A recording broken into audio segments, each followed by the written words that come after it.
Hoy vamos a arrancar nosotros el programa haciendo una invitación a todos ustedes para que nuevamente se unan a las encuestas de Jugando Pelota Dura. Hoy, ya en este preciso momento, usted puede empezar a registrarse y unirse al proceso de consulta a través de todo Puerto Rico. Vamos a preguntar sobre el agua, sobre la forma en que el gobierno ha manejado todo este asunto de la sequía.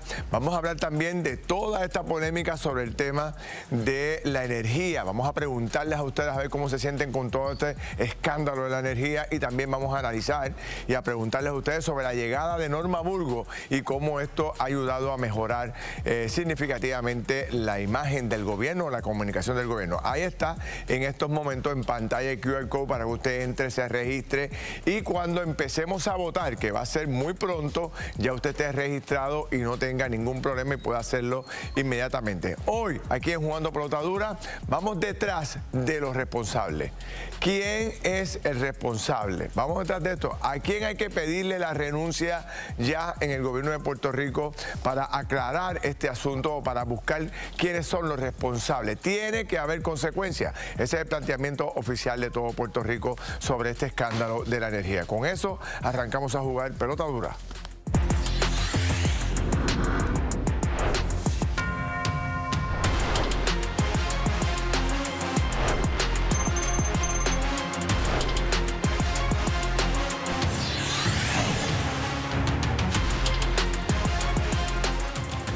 Bueno, mis amigos, bienvenidos a Jugando Pelota Dura. Gracias por su sintonía. Yo soy Ferdinand Pérez y hoy estoy rodeado de ex secretarios del gobierno de Puerto Rico. Fíjate qué interesante. Hemos montado aquí un panel pero que muy interesante, donde vamos a dialogar con figuras del más alto nivel del gobierno de Puerto Rico en un momento determinado, que conocen las interioridades del gobierno de Puerto Rico, para un poco analizar cómo es que esto va a romper, para dónde va a picar esta bola con el revolú de la energía, y cuáles serán los responsables al final del camino y los retos que tiene la gobernadora. Víctor Rivera Hernández, que fue secretario del Departamento del Trabajo. Don Víctor, saludos. Ferdinand, un placer. Buenas noches. Qué bueno. Humberto Mercader, subsecretario del Departamento de Desarrollo Económico. Humberto, bienvenido otra vez. Buenas noches, Ferdinand, y a todo el panel. Sí, señor. Ramón Rosario, ex secretario de Asuntos Públicos, con Jorge Colbe, que también dirigió, compartían oficina, casi una entraba y otra salía en un momento determinado allá en la Fortaleza, y don Francisco Párez,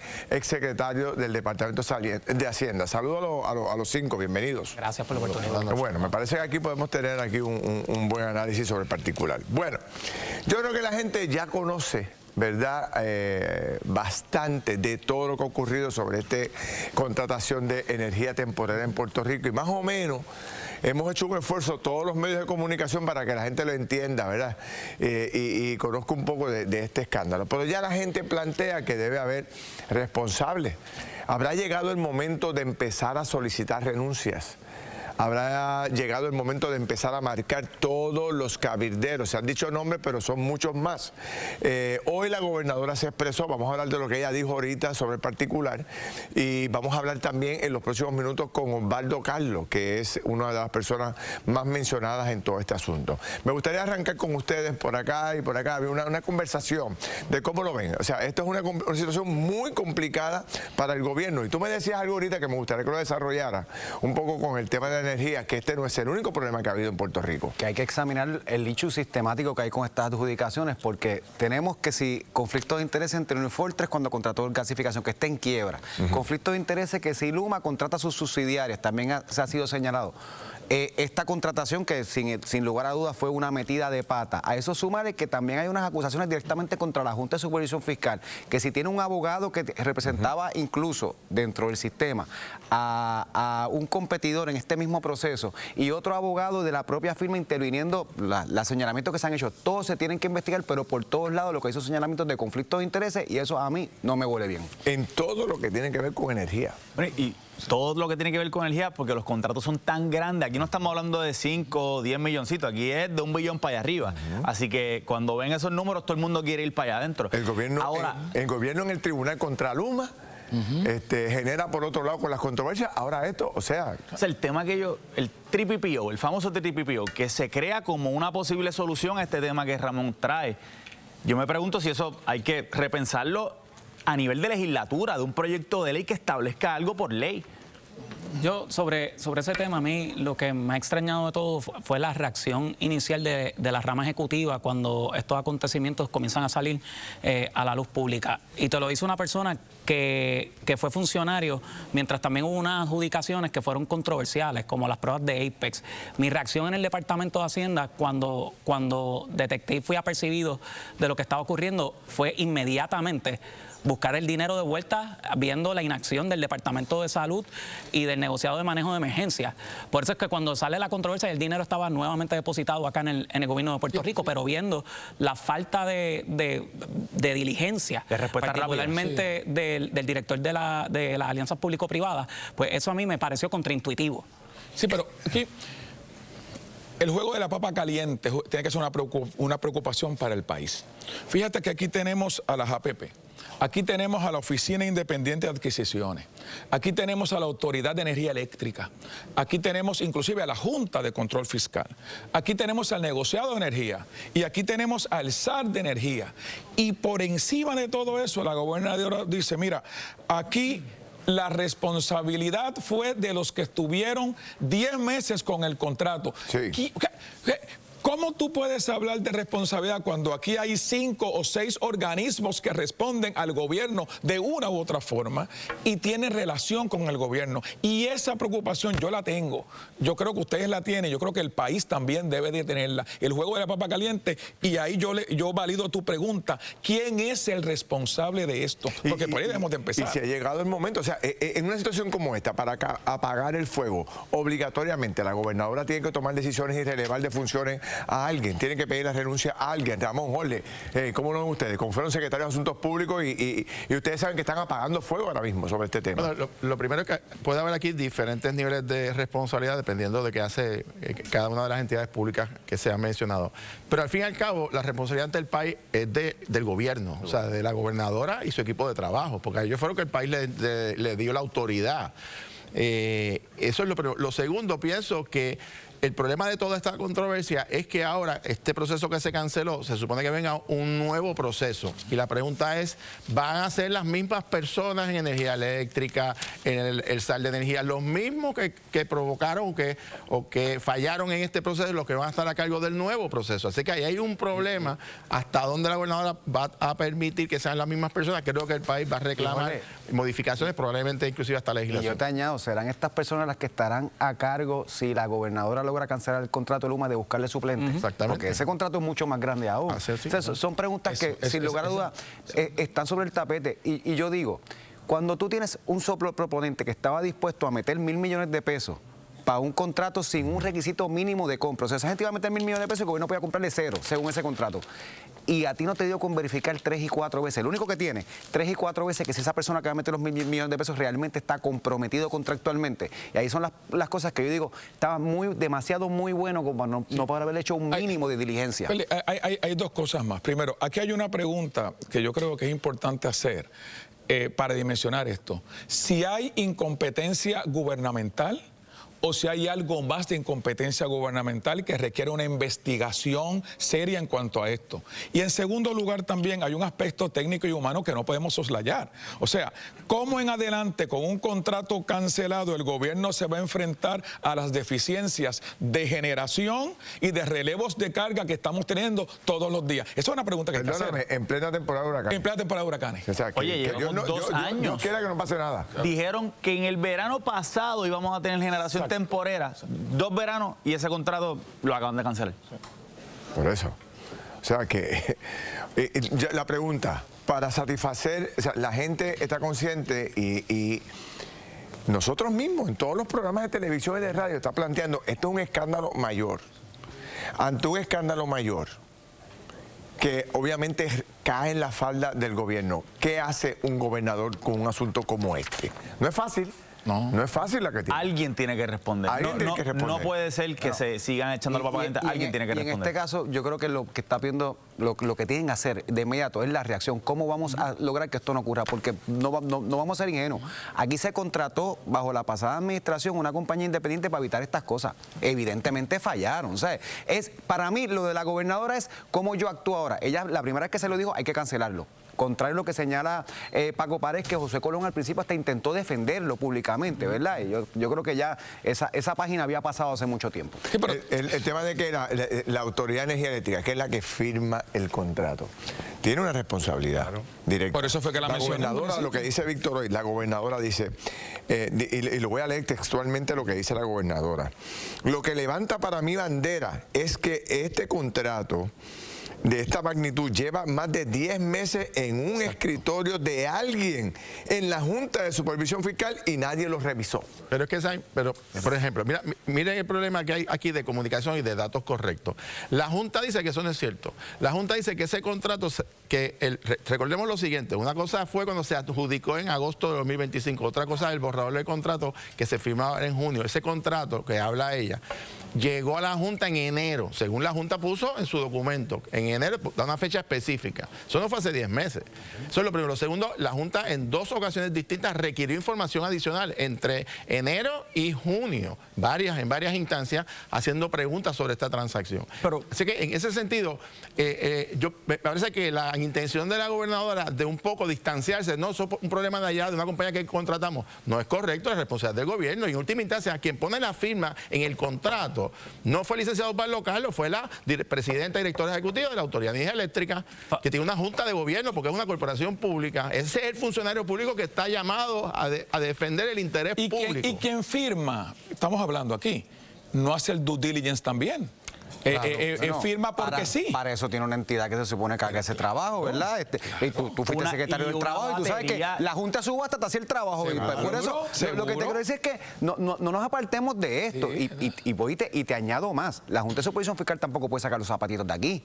Porque lo paralizaron, gastaron miles de dólares en la revisión y no preguntaron lo más esencial, si el que iba a poner $1.000 millones de pesos estaba realmente comprometido. Sí, pero Ramón, tan sencillo como eso. Tampoco podemos pensar que la Junta, imagínate, ¿sabes cuántos contratos hay en el gobierno? Que la Junta va a preguntar eso de todos los contratos cuando ese es el trabajo medular de quien sea que solicite una contratación. La agencia que firma eso es totalmente responsable de verificar todo eso. El último chequeo es el de la Junta. Eso al final. Yo no encuentro explicación a esto, pero ¿cómo es posible que un contrato de 5.800 millones billones de dólares que firman 4 personas, la representante del gobierno, que es la presidenta de Energía Eléctrica, licenciada Marisa Zapata, y las 3 compañías privadas, ella es la única que está presencial y firma, y los demás firman de manera electrónica?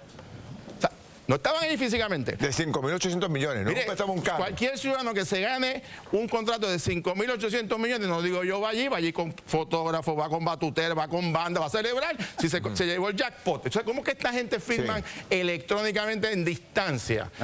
Ahí nada más, aunque sea legal, levanta unas banderas gigantes. Y la rama ejecutiva está fallando en plantear exactamente lo que ha ocurrido y el por qué ocurrieron las cosas como ocurrieron. Y esto añade mucho escepticismo en toda la ciudadanía. Entonces, tener que esperar investigaciones de la rama legislativa o de la Junta de Supervisión Fiscal para saber la verdad y todo lo que aconteció, pues a mí me parece que le hace un grave daño a la credibilidad de la rama ejecutiva. Una pregunta, fíjate que me sorprende esto. Solamente hay 2 personas hablando públicamente sobre el particular, Osvaldo Carlos y la gobernadora. El SAL de Energía y la directora de Energía Eléctrica no han aparecido públicamente. Que la directora de Energía Eléctrica siempre ha sido bastante reservada, pero el SAL es el que ha cargado con todo el frente esto. Lo que pasa es que tú no puedes ser reservado en un tostón así. Por eso, si no tienes una función pública. ¿Quién es el que supone que esté hoy aquí, al lado nuestro, en una silla aquí, explicando todo a nombre del gobierno? Los 2 que tú señalaste. Exactamente. Y sacar a la gobernadora a explicar este tema, que tal vez no tuvo una intervención directa, lo que hace es hacerle daño político a la gobernadora. Verdad que puede dar, eso que acaba de pasar, puede provocar dar información incorrecta. Este contrato no lleva 10 meses en la Junta, eso es incorrecto. Alguien le dijo eso y ya lo repitió. Claro. La gobernadora no puede dar responsabilidad política, no controla. Porque aquí hay también unas cosas técnicas. Hay unas cosas técnicas, hay unas cosas legales que son sumamente complicadas. Y yo estoy totalmente de acuerdo contigo. Exponer a la gobernadora a esto es un gran problema. Mientras la gobernadora también tiene que estar trabajando el problema de la generación. O sea, son 2 asuntos. Si fuese un secretario o secretaria de la gobernación y un secretario de Asuntos Públicos, cogen el teléfono y llaman a la Energía Eléctrica y el SAL de Energía y le dice, compadre, usted que se tiene que parar frente al micrófono, a dar cara y defender a la gobernadora, porque usted fue el que estaba responsable. Usted es responsable de esto. Que firmó fuera de director de Energía Eléctrica. No me traigan el problema Fortaleza. Claro. Ok, se especula mucho y se menciona mucho bufetes de abogados y cabilderos. Sobre todo cabilderos, ¿verdad? Ese tema siempre está presente cada vez que hay algún tipo de noticia negativa, siempre está presente. Vamos a tocar ese tema cuando regresemos. Voy a hacer una pausa. Les recuerdo que estamos ahora mismo, usted puede registrarse ahora mismo para empezar a inscribirse en la encuesta de Jugando Pelotadura, para que cuando empecemos a votar usted esté listo. Vamos a hablar del agua, vamos a hablar de este tema, vamos a hablar de Norma Burgos, vamos a hablar de muchos temas en esa encuesta para que usted participe. Voy con Kimberly y regresamos rápido. Gracias, Ferdinand. Y hablando de encuesta, usted comience a votar desde ya la encuesta Claro. ¿Cree que la gobernadora debe pedir la renuncia de los involucrados en la contratación de energía temporera? Escanee el QR code y vote. Siga votando en esa encuesta Claro y quédese con nosotros. Señores, cuidado con los autos. Una secuencia de carjackings mantiene a conductores en alerta. Le damos todos los detalles aquí. Además, nuevos informes de la Contralora sacuden alcaldías. Ya ella llegó, está aquí. ¿Qué fue lo que encontraron? Por supuesto, usted no se puede perder lo que ella nos tiene que decir. Gracias por acompañarnos. Y también un mensaje, una amistad podría convertirse en una trampa. Así pueden comenzar a acercarse a sus hijos. Entérate de las nuevas estrategias de los depredadores sexuales. Quédese aquí, estoy Jugando Pelotadura. Bueno, regresamos aquí a Jugando Pelotadura. Estamos en una conversación, no estoy ni siquiera haciendo preguntas, estamos en una conversación aquí para tratar de entender y un poco aclarar toda esta situación y ver si ha llegado el momento donde el gobierno de Puerto Rico tiene que empezar a pedir explicaciones y poner a la gente que se supone que tuviera las responsabilidades de explicar, ponerlos a explicar sobre este particular. Sigo aquí con Ramón Rosario, Francisco Pared, Víctor Rivera Hernández, Jorge Colbert y Humberto Mercader. Incorporo a la discusión a nada más y nada menos que el licenciado Osvaldo Carlos. Osvaldo, qué bueno que estás con nosotros aquí. Gracias. Un placer estar con todos ustedes. Buenas noches. Bueno, Osvaldo, una declaración tuya mucho más clara de por dónde finalmente va a terminar esto. Me gustaría una conversación contigo aquí para que la gente entendiera. Quiero que la gente entienda en su casa lo que está pasando. La gente está pidiendo ya responsabilidades. Sí. Muchos han mencionado hasta tu nombre y la posición que tú ocupas.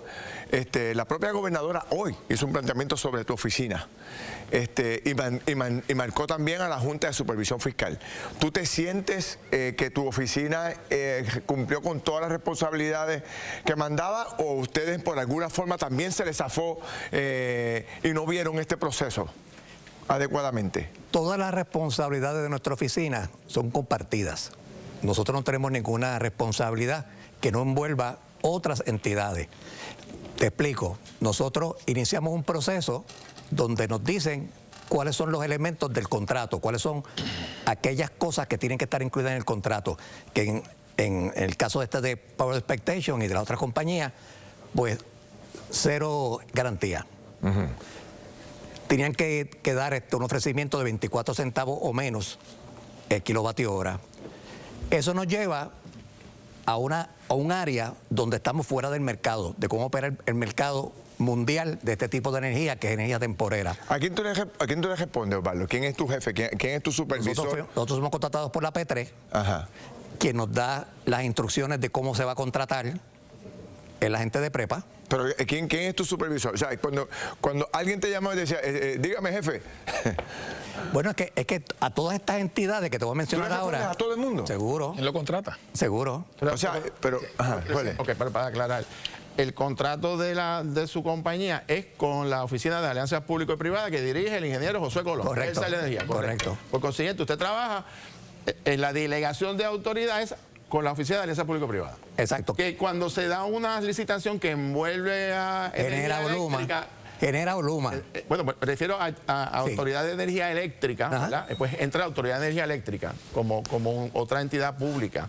Porque puede haber otras alianzas público-privadas conflictivas que sean fuera del tema energético. O Prepa puede tener una subasta que no son necesariamente con Genera y Luma, porque ya tienen otras responsabilidades. Correcto. Por lo tanto, el nivel de jerarquía a quien usted le responde directamente es a José Colón, que él es la persona que lo contrata.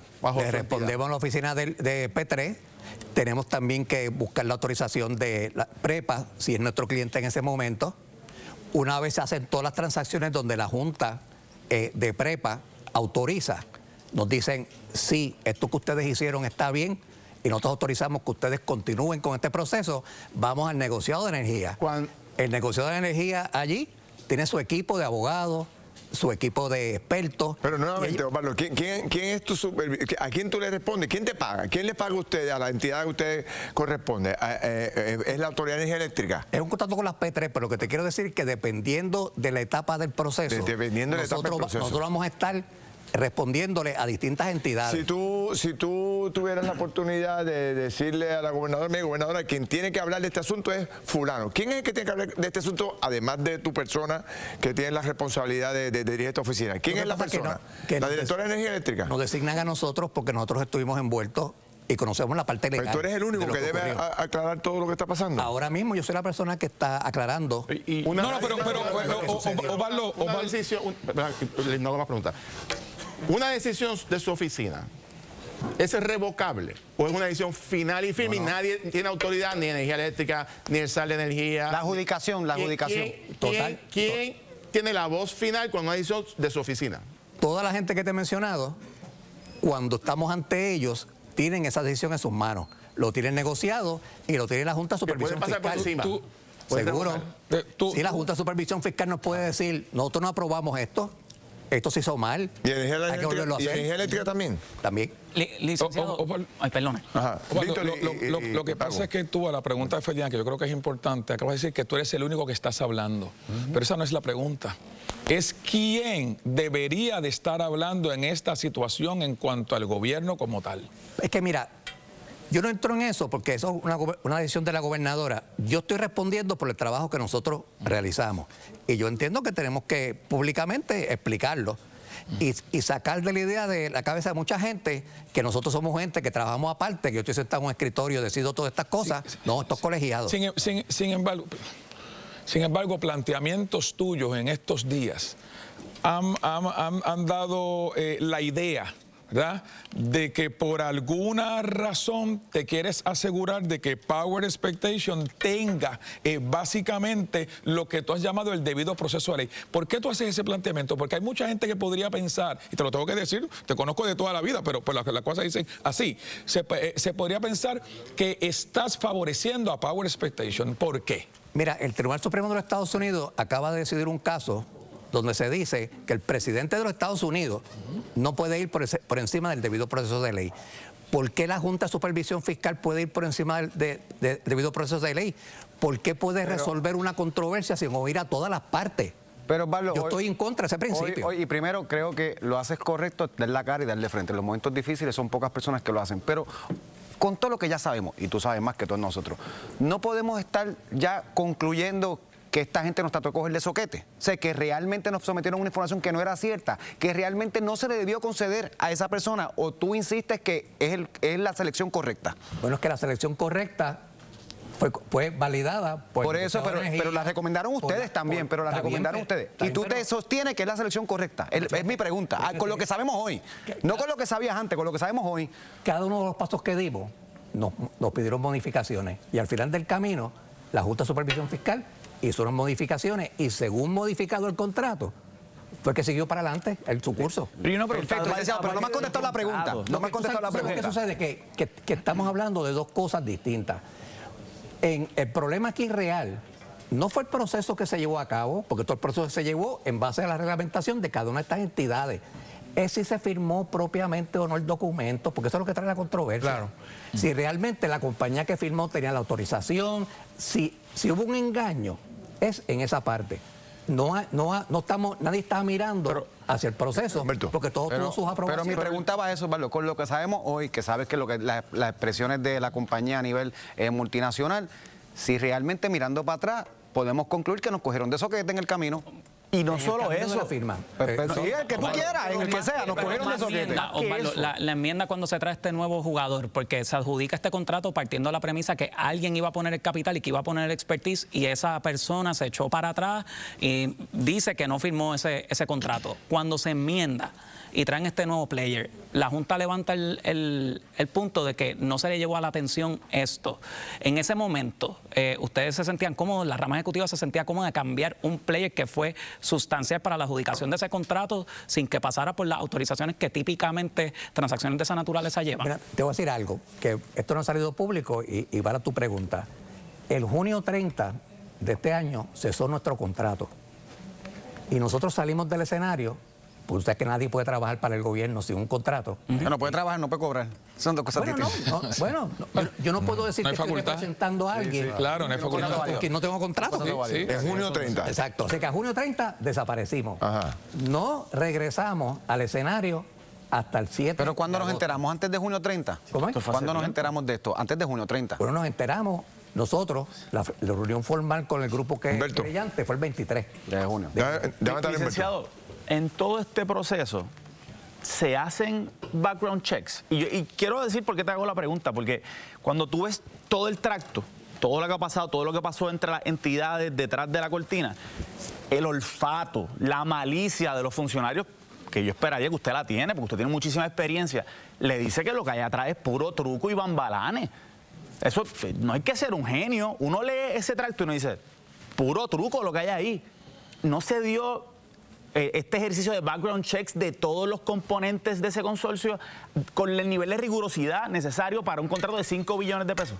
Se hizo background de todas aquellas personas que habían dudas, incluyendo el que fugía como presidente en ese momento de Power Expectation. Y esto fue ante la alegación de que este señor tenía un caso criminal en la Florida, que había salido culpable en ese caso. Nosotros hicimos una investigación en la Florida, nos metimos allí en la corte, hablamos con la fiscalía y resultaba que era un caso de agresión. Si tú vas a la ley de Puerto Rico, a ti no te pueden excluir de una contratación por un caso de agresión. La ley de Puerto Rico es bien específica y te dice que para excluir a una persona, aunque sea convicta, tienen que ser por delitos de los enumerados en la ley. Tengo una pregunta, tengo que ir apretando porque tengo que ir cortando. Osvaldo, vuelvo a la pregunta original que todo el mundo aquí en las redes sociales está planteando también. Osvaldo, ¿quién es el responsable de todo este asunto que ha caído, que se ha convertido en un mega issue para Puerto Rico? ¿Quién es, Osvaldo? ¿Quién es? Márcalo, dilo hoy públicamente. Mira, ¿quién es? Aquí hay unas alegaciones de fraude. Ajá. ¿Quiénes defraudaron a quién? Pues mira, aquí lo que se está alegando y lo que están investigando los federales, si de alguna manera una de estas compañías defraudó al gobierno de Puerto Rico presentándole información falsa al momento de la firma de quiénes las personas autorizadas para firmar. El responsable son los que intentaron defraudar el país, o los que defraudaron. Pero del Estado, los que se supone que detectaran esto a tiempo, ¿quiénes son los responsables? Pero ¿cómo tú lo vas a detectar a tiempo? Entonces no hay forma de detectar esto en un futuro. Mira, si lo que estamos hablando es de una firma que aparece en una resolución corporativa, cuando cualquier entidad, y los que son abogados aquí lo saben, van a firmar un documento de una corporación, te llega una resolución corporativa y te dice quién es la persona designada para firmar. Y tú aceptas la firma de esa persona que fue designada por la corporación, porque esa persona que está firmando eso no está asumiendo ninguna responsabilidad, no estuvo envuelto en la negociación necesariamente, no puede cambiar un punto de una coma. Nadie del gobierno cometió ninguna irregularidad, a tu juicio. Bueno, es que nosotros no lo hemos visto de ninguna de las partes que están envueltas. ¿Tú no has visto ninguna irregularidad de nadie, de ninguna agencia? En el proceso de aprobación de esto. Wow. No, bueno, es que te tengo que decir la verdad, que es lo que hay. No fuimos lo suficientemente buenos para capturar esto. Y no lo vamos a hacer. No hay forma de evitar esto en un futuro. Bueno, mira, va a ser bien difícil. Estaba diciendo con otros compañeros que posiblemente en un futuro hay que eliminar el DocuSign, que es el mecanismo que se está haciendo, que se está utilizando. Si firma Joey Wick, menos. Jorge. Y si firma alguien que se llama Joey Wick, menos. Jorge. Sí. Ayer la Junta de Supervisión Fiscal hizo pública esta carta del 17 de junio de la compañía IROC, donde dice categóricamente de que la persona que firmó lo está respetando falsamente y que esta persona no existe, estoy citando el documento, y que ellos básicamente la posición que la adjudican tampoco existe. La Junta plantea, nos comunicamos hoy y nos informaron que esta carta le llegó a su oficina y al SAR de Energía, pero a ellos nunca les llegó hasta ayer mismo. ¿De qué fecha esa carta? 17 de junio del 2026. Eso vino cuando nosotros solicitamos a la compañía una carta después de reunirnos con ellos y con eso es que se abre la querella. O sea, nosotros... Con esta documento. Con esa carta. Esta es la carta de apertura de la querella para nosotros, solicitada por nuestra oficina. ¿Y la querella va a dónde? ¿Quién? Porque el contrato sigue el proceso. ¿Y se enmendó? No. Y se enmendó. O sea, si ya aquí se sabía que había una imputación de el contrato no se enmienda. La No, se le Junta permite de la sustitución. Supervisión Fiscal aprobó un contrato que lo avaló todo el mundo, que tiene una cláusula de asignación, sustitución de una parte en el contrato. Y esta gente invocaron, Power Expectation, esa cláusula. Cuando invocan esa cláusula, ese asunto pasa a PREPA, que determina si esa compañía tiene las mismas cualificaciones de las que estaba antes.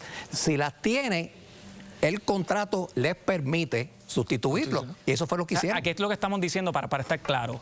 Se tiene una sospecha de fraude y en vez de tomar acción sobre eso, se siguió viabilizando el contrato para viabilizar la cláusula de sustitución. Eso es lo que estamos diciendo aquí. Bueno, es que cuando tú tienes una querella, mira, te voy a dar un ejemplo. Ahora mismo hubo un operativo federal donde una planta que procesa animales y esto que sí lo otro, tenía una charca que estaban tirando agua a un río. Ajá. Se paró de funcionar esa entidad que hace eso y causa un daño tremendo a los cuerpos de agua. No, los federales dijeron, hay que seguir para adelante porque hay una presión. O sea, tú tienes que dejar de pensar que nosotros, en cualquier jurisdicción democrática, vamos a encontrar a una persona culpable o vamos a decir que las alegaciones son Osvaldo, te garantizo que yo lo hubiese manejado bien distinto. Y el ejemplo de Apex, cuando recobramos el dinero para atrás. Y el debido proceso de ley, pues se velará en otro lugar, pero se velará con el dinero del pueblo protegido. Y aquí lo que estoy escuchando es que se tiene una sospecha, una carta, una afirmación de una persona que está diciendo que se falsificó una firma y aquí le dimos para adelante a una sustitución de un componente que era esencial y que fue una de las razones principales por la cual se adjudicó ese contrato. Si usted cree que eso es una manera de hacerlo bien, pues perfecto. Osvaldo, yo lo veo distinto. Es que tú tienes posiciones encontradas. Porque esa compañía que está diciendo que esta otra no firmó bien, tiene un contrato firmado con esa otra compañía de ser los representantes exclusivos en Puerto Rico. Osvaldo, una última pregunta. Tienen esa delegación. Nadie ha planteado aquí que ese documento, ni la gente de E-Rock, ni la gente de Enchanted Rock, es ilegal. Todo el mundo reconoce la existencia de ese documento y la autoridad de Power Expectation a representarlo a eso. Tanto es así que llega un momento donde ellos cancelan el contrato. Y cuando intentan cancelarlo, la representación de Power Expectation es que el contrato tiene la forma y manera en que se cancela y se incumplió. Me sigue chocando que se firme por DocuSign y que lo firme Joby Wick. Sí. Y eso lo Osvaldo, me sigue chocando esa parte. Oye, pues te voy a decir algo. El contrato más grande que hay aquí en Puerto Rico de energía ahora mismo... No lo firmó Joby Wick. No lo firmó Joby Wick. Bueno, pero lo firmó alguien que no necesariamente nosotros fuimos a investigarlo. Es una persona designada por la corporación. Osvaldo, esa gente que tú planteas, ¿llegaron de la mano de un cabildero? No. ¿Cómo llegaron? ¿Se conoce un abogado o una persona en Puerto Rico? De un bufete de abogados. ¿No se recibió alguna llamada? ¿Cómo llegaron? Sí. Mira, nosotros tenemos un proceso, nosotros seguimos el proceso federal, donde nosotros, cuando una subasta se anuncia, se forma un comité independiente. Y ese comité independiente es el que va a hacer toda la evaluación de la subasta.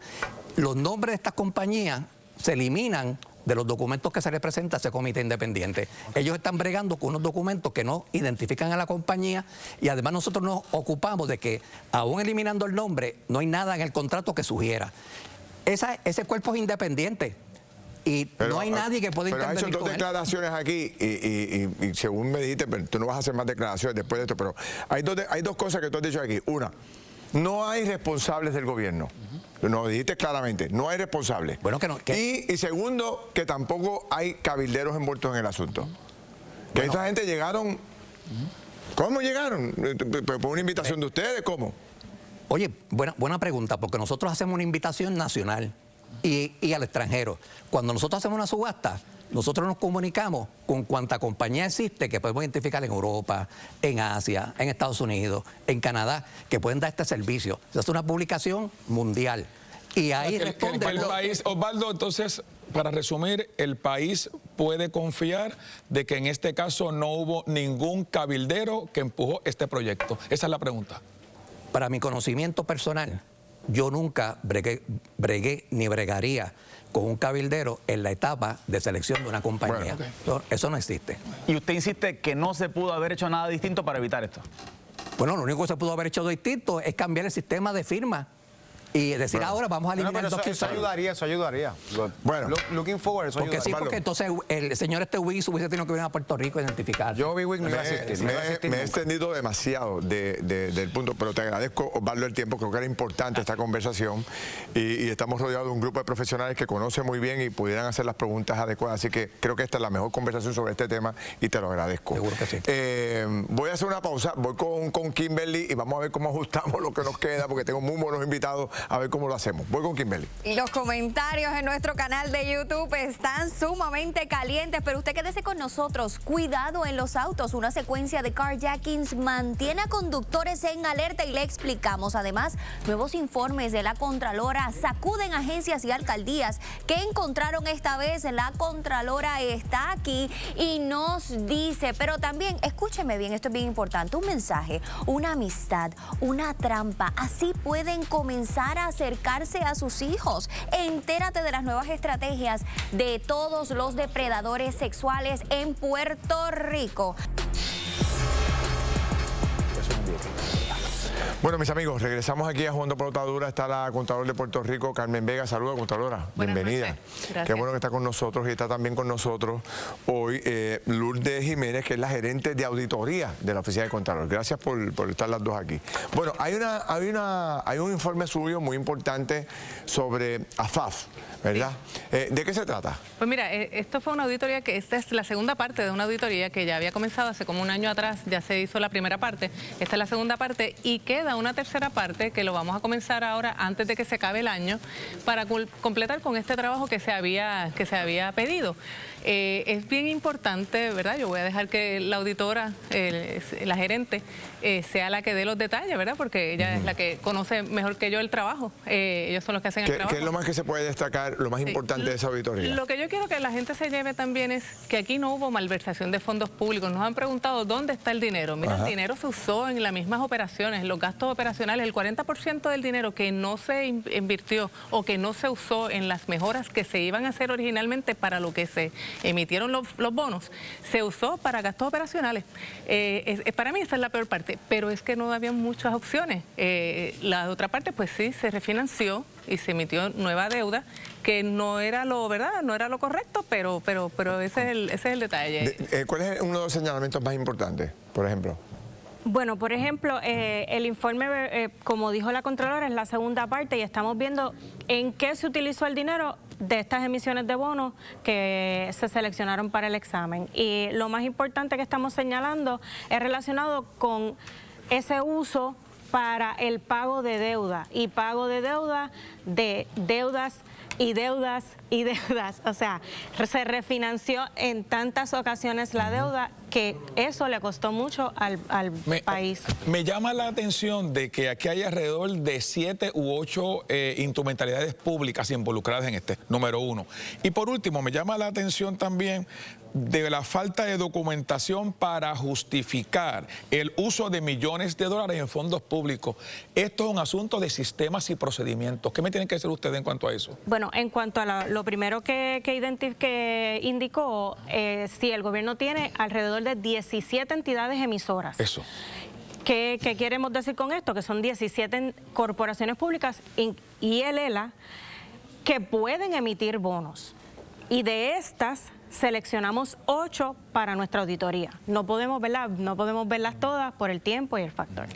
En cuanto a lo que es el último hallazgo que se incluye en este informe sobre lo que nos faltó validar, no se identificaron estos documentos.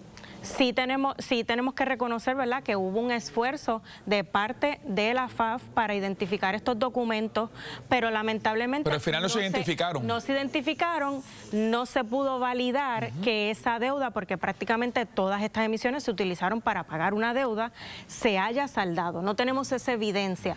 Se pudo haber saldado, ok, pero no tenemos esa evidencia y no podemos concluir sobre ello. Humberto.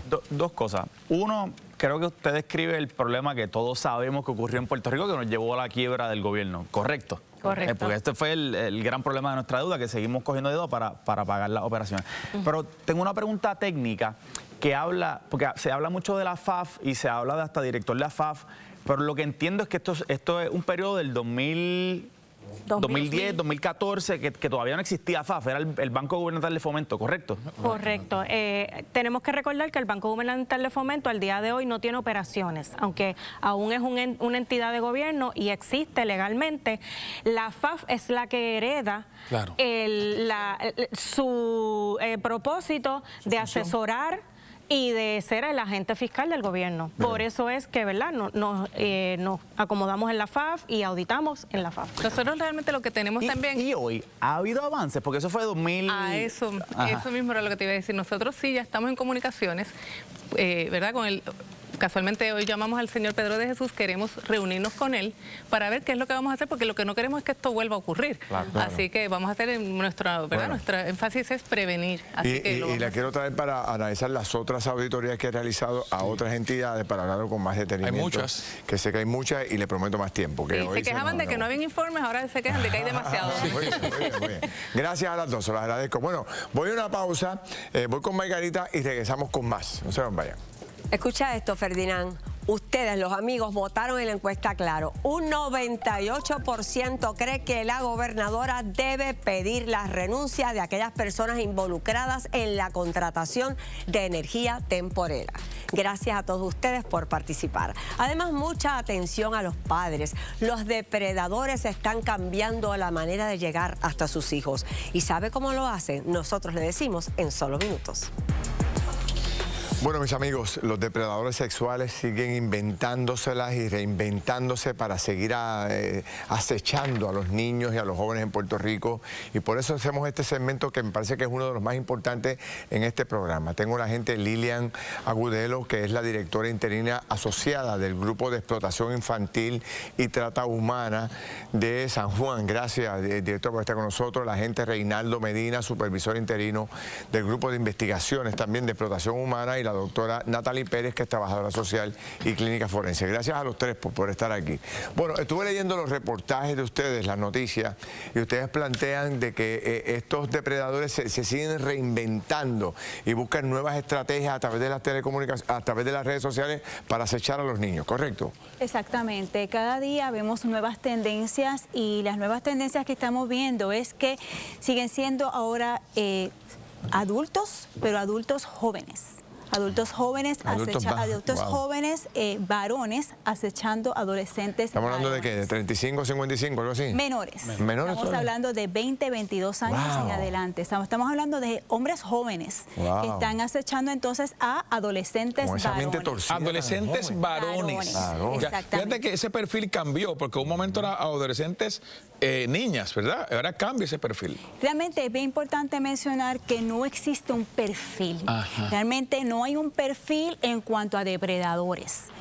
Puede ser cualquier persona. Lo que sí estamos mencionando es que hay una tendencia, pero no, el perfil realmente puede ser cualquier persona, cualquier edad y cualquier género. Ok, ¿y qué les recomendamos a los padres y a los abuelos que nos están viendo aquí para un poco proteger más a este niño que es inocente? Como dijimos correctamente, eliminar el mito de que la víctima siempre va a ser una menor de edad. Más de 10 arrestos en este año fiscal envuelven jóvenes buscando a niños. Eso es el dato que queremos llevar, de que no existe un perfil. Y dos, tenemos que estar envueltos en la educación digital de nuestros niños, niñas y jóvenes. Ahora mismo estamos en el Back to School. Tenemos que estar envueltos en esa computadora, en la configuración, en los programas que usan, restringir al tiempo y supervisarlo. ¿En dónde principalmente estamos viendo esto? ¿Cuáles son los canales? ¿Son las redes sociales? ¿Son las aplicaciones de WhatsApp? ¿Por dónde estamos viendo esto principalmente? Excelente. Mira, ahora mismo en todas las plataformas, me explico, Facebook, Instagram, tienen más de 100 millones de cuentas falsas en estos momentos. No estoy diciendo que son 100 millones de cuentas que están envueltas en depredadores sexuales, pero esas cuentas falsas son las que utilizan para acercarse a nuestros niños, niñas y jóvenes, haciendo el proceso de manipulación. Doctora, déjeme preguntarle, aquí se habla de restringir el uso por parte de los menores para evitar la exposición. ¿Cuál es el problema? ¿Por qué esto no se logra? Porque lo hablamos tanto y algunas veces parecería un problema de tiempo de los padres, de voluntad, de autoridad parental. ¿Cuál es el problema? ¿Por qué eso no se logra? Principalmente los progenitores no se adentran al mundo digital como presentaron aquí los compañeros, y precisamente lo que tenemos que observar es, aquí hay jóvenes que están precisamente abusando de menores de edad, o sea, estamos hablando de una misma población, pero que se diferencian, ¿verdad? Somos menores de edad, pero con diferentes edades, adolescentes hacia niños. Y esto responde principalmente porque la mayor parte de los adolescentes tienen el tiempo suficiente para estar en este tipo, en contacto constante a los juegos, que definitivamente también son un método de aprendizaje. Otro punto que también yo quiero resaltar en términos del perfil del agresor sexual es que, además de la era digital en la que estamos, no olvidemos que muchos agresores sexuales están inmersos en el hogar. Son personas muy cercanas a estos menores. Eso no lo podemos olvidar. Un solo ejemplo que se pueda destacar, y tengo poco tiempo, un poco ejemplo de un caso que usted ha identificado, cómo este depredador llega a este niño con unas cosas básicas que puede hacer a través de las redes sociales. A través de las redes sociales se presentan a través del grooming. Realmente a muchos papás... ¿Del grooming? Del grooming. ¿De el grooming no. Estamos hablando de manipulación. Sí. Ese proceso en que ese adulto o ese depredador comienza a ganarse la confianza de ese menor. Empiezan por los juegos, los juegos electrónicos, pueden empezar por las redes con los sociales. Juegos de video, sí. Exacto. Entonces muchos papás lo que piensan es que él no está en el internet, es lo que está jugando. Sí. Pero en esos juegos se adentran personas que lo que están es buscando hacer ese acercamiento. Sobre todo estos juegos que entran diferentes jugadores. Y ganarse la confianza, luego que empiezan a ganarse esa confianza, luego los sacan, le dan un número de teléfono y los sacan de ahí y comienzan entonces a trabajar con pendiente, padres, abuelos, esto no está fácil, señores, hay que estar pendiente, como usted dijo, hay que entrar en las redes sociales, ver la computadora, back to school, celular, déjeme verlo, no tenga miedo en pedirle a su hijo. Más fuerza, más fuerza, pídale, eso es suyo, usted lo paga, usted se lo está entregando a su hijo o a su nieto, exija responsabilidad. Y gracias a los tres, se los agradezco. Gracias. Voy con Kimberly, una pausa y regresamos. Qué programa interesante, Ferdinand. No solamente la discusión de la controversia relacionada con el gobierno, sino todos los depredadores sexuales contra nuestros niños. Alertas, papás. Buenas noches.